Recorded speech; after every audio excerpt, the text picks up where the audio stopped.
আমাকে আমার ডিরেক্টর বলেছিলেন যে এই চরিত্রটা হতে হলে একটু কষ্ট করতে হবে, মানে সৌন্দর্য সবকিছু ভুলে যেতে হবে, জীবনটাকে একটু আলাদা করে রাখতে হবে। আমরা চেষ্টা করেছি, আমরা একদম মিনিমাল মেকআপ, মানে আমরা ওই অর্থে মেকআপ ব্যবহার করিনি। সবাইকে অনেক অনেক অভিনন্দন, আপনারা আমাদের ডাকে রোদ পোহাতে এসেছেন। যদি আমার চরিত্রের কথা বলি, এটা তো আপনারা নিশ্চয়ই এতক্ষণে শুনেছেন যে দীর্ঘ 6 মাসের একটা প্রিপারেশন ছিল। সো 6 মাস ধরে আসলে এই চরিত্রটা হয়ে ওঠার গল্প।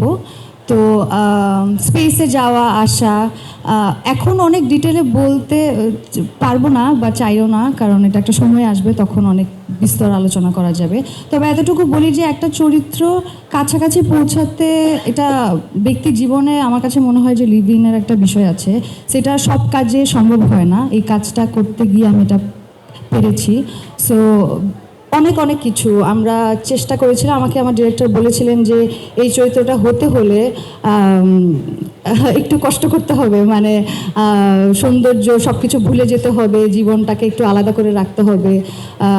আমরা চেষ্টা করেছি, আমরা একদম মিনিমাল মেকআপ, মানে আমরা ওই অর্থে মেকআপ ব্যবহার করিনি। সো আমার কাছে মনে হয়েছে যে আমাদের যে স্পেসটা সেটার মানুষের সাথে আমরা যদি মিশে যেতে পারি।